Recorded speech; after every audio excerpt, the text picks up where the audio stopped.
Hi, this is Mashnu, and I'm here again with the 45 minutes game that I played this morning. I was playing black this time, and I was playing against a player called White Dragon 1000. It was a very tactical game, very exciting game, and well, let me just show you the game. You can draw your own conclusions. e4, knight f6, knight c3, d5. He advances the pawn, and I go to e4. This is theory. White normally plays here queen to f3 or knight c to e2. But my opponent took the knight. I took back, and actually the position is already equal. I mean, white doesn't have any advantage out of the opening now. He played d4 now, and I continue with bishop to f5, getting the bishop out of the pawn chain before I play e6. He continued with knight to e2. I played e6 and he went knight to g3, attacking my bishop, so I went back to g6. Now this bishop at the moment looks a bit passive, and if I don't manage to activate it, it will be a very badly positioned piece, so that's something to think about. The game continued with bishop to e2, and now I decided to attack his pawn center with c5. The main idea of the Alekhine defense: allow white to advance his pawns, and then you can attack the center. So the idea is that this pawn on e5 becomes weak later. He played c3, and I took on d4, and I expected him to take back,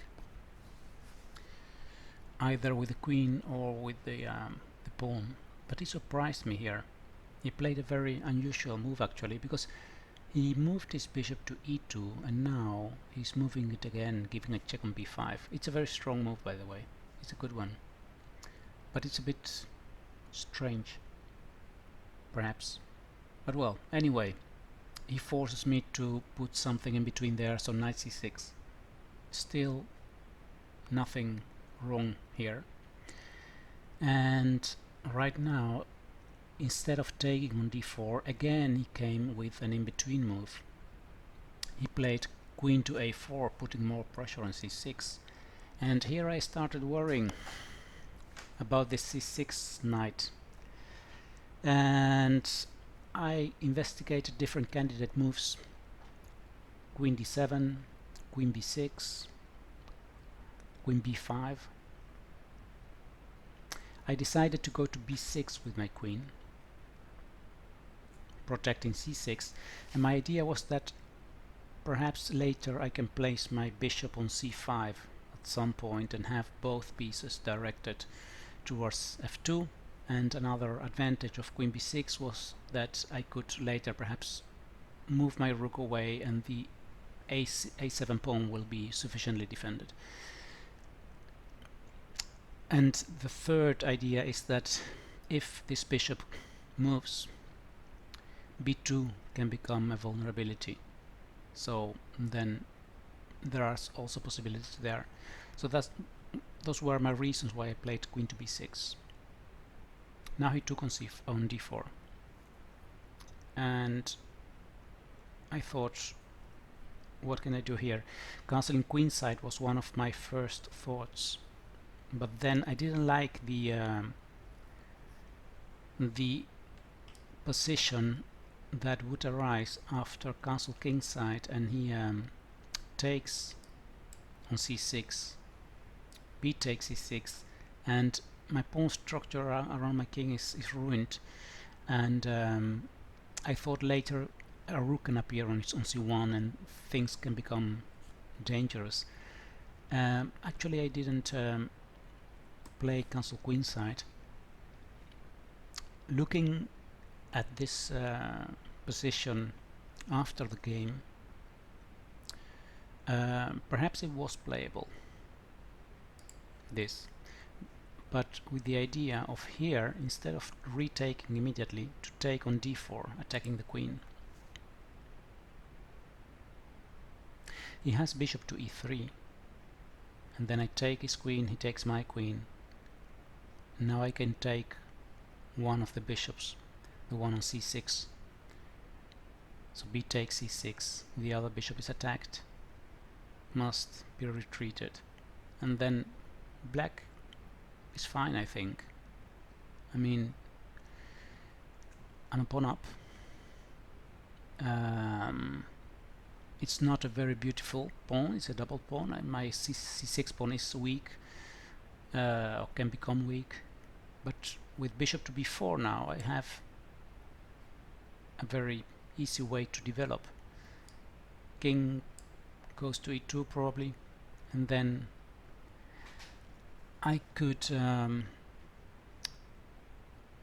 activate my pieces with rook to d8 perhaps. Is that the correct way of playing this? I think so. And he would go to the c file then. Wait a minute, I can take here on a2, so that's not the correct rook. He should use the other rook, this one. I think black is fine. I mean, there is a pressure against c6, but I'm a pawn up, so it's not a big problem. But well, anyway, this didn't happen in the game. I didn't see this rook takes d4 idea, which is a very tactical line. I play rook to d8 with the idea that if he plays bishop to e3, I can play rook to d5, blocking this d pawn, because that's it is what happened in the game. Bishop e3. Now he's threatening to advance this pawn, winning a piece. So I played rook to d5, blocking this this pawn, but actually already this rook, I was not very happy with this rook here later. It took now on c6 with check, b takes e6, and now he cancelled kingside, and c6 is getting weak, and my rook, it's very difficult to move the rook away because then d5 follows, so it's more or less stuck there on d5, and my bishop on g6 is badly placed, so locked in. On the other hand, his knight is not very active as well. I continued now with bishop to e7. I expected rook f to c1, and that's what happened. Rook f to c1, and I thought that I was being smart here by playing king to d7, which is a mistake. It looks like I'm defending sufficiently the c6 pawn, but I'm trapping my own rook even more. I'm leaving my king in the center. My idea was that after this I could play rook h to c8 and get away with that. But this is, well, for me the big lesson in this game is that it's better to lose a pawn and have a safe king than to try to hold on to a weak pawn and have this king in the center, and the pieces simply not working together well. I should have cancelled kingside. That's what I should have done. Just cancel kingside, allow him to take this pawn. b2 is also hanging, and that's, I just didn't make the right choice here. That's the only thing I can say. Queen takes e6, queen takes b2. Here I thought that I did see this line, but I thought that now these two rooks are becoming so strong. One of them is going to b1 and my queen will have to move away, but actually it's not that bad. I mean, rook a2 to b1, then a2 falls, so it should be the other rook. He does control these important squares here, that's true. I can go here now, but he could at some point enter on the 7th rank with rook b7, perhaps right now rook b7. But at least my king is safe, and I can try to find some counterplay.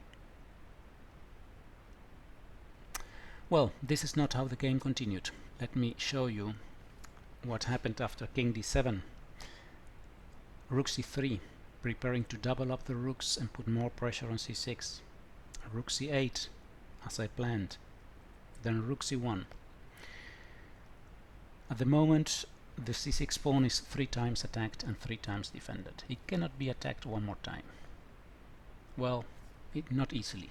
This knight should attack it, but it's not really easy to get it there. Here I made a very big mistake.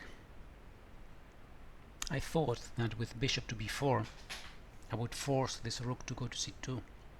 Somehow in my mind the idea that these two rooks will stay on the c file was etched, and I didn't see the simple rook to b3.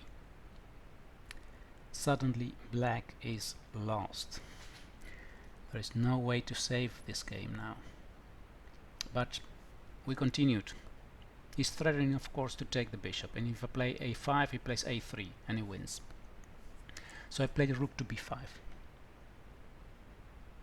Now he came with this a3, and I had seen this and I thought I have a very beautiful tactical line, and I proudly played bishop to d2. Looks so nice. Looks so nice. The rook is attacked on b3. If it takes my rook, I retake with the pawn, attacking his queen. If the queen goes away, then I take on c1 and I win. That's what I thought. But what happened was that here he played d5. And all of a sudden, the whole beautiful tactical line that I have calculated goes completely wrong. It just doesn't work. My queen is attacked. If I move away my queen, he can take on c6 first and then take on b5 or take on d2. Actually everything is hanging. I took this bishop on e3. He took with check on c6. So now this idea of retaking on b5 with the pawn attacking the queen doesn't work any longer. So this whole combination idea is just disappeared now. Now still here he cannot take on b5 right now because the rook on c1 is hanging, and if it takes on c6 I can take on f2 with check and then take with the king on c6. Let me show you. This, and then king takes c6, defending here, and I'm winning a piece. But he found a nice check on d1, and everything starts collapsing now. I went king e7, and of course he took the rook on b5. I was thinking about resigning, but I thought, well, let me just try a few more things. This check here on f2. The king went to h1. Queen c7. Okay, the exchange down. My king is in the center, very exposed. Probably I'm going to lose this, but who knows? Who knows? Perhaps I can save it. Actually, a very easy win here for him was queen to b4 check. Queen b4 check, threatening rook b7. If I go to the back rank, then rook b8 first, and then rook b7. And if I place the bishop in between, then he can take, because if I retake, there is rook c1 and I lose my rook. In the game he didn't play rook to b4, he played rook b3, threatening again rook b7, so I placed the rook in between, and now he saw the rook, the queen b4 idea.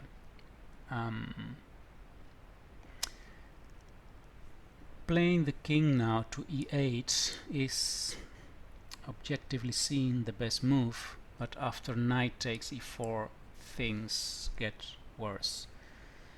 I mean, he's threatening to enter now on d6 with his knight with a check, and that knight is becoming a monster, so I should take it.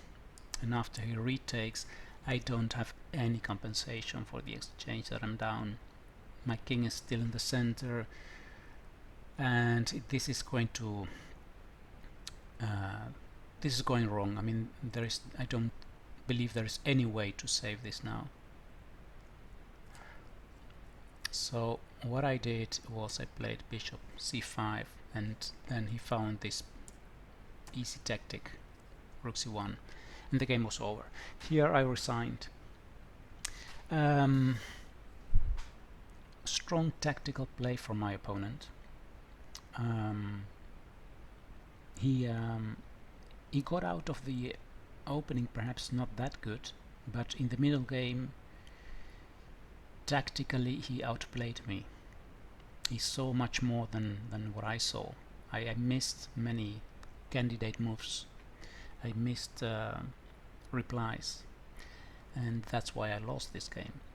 But the most important thing is to understand that sometimes it's worth it to lose a pawn and to have your king safe than to fight to remain without losing small material and having this king in the center. That's actually for me the most important lesson here, and I'm talking about, I'll go there, this moment where I played king to d7, which actually is the beginning of the end. I should have castled kingside, simply castle kingside, have king safety, activating my other rook. If it takes on c6, I take on b2, and I can handle this. But this is simply looking for trouble. The king is now stuck there on d7. It cannot move because then c6 falls and the attack of white continues. And this bishop d4 is in fact a blunder, that I missed this rook to b3. I just don't understand why I missed this tactic. But well, as you can see, we all sometimes win and we all sometimes lose, and the best thing that we can do is to analyze our games, replay them, try to sum up the mistakes that were made, because a game is never lost by only one mistake. It's always many mistakes one after the other that lead to the defeat, and that's what happened here. First this king in the center, and now missing this tactical idea of this pin on b4. Strong play by my opponent, congratulations, and well, that's it. Thanks for watching, see you next time, bye bye.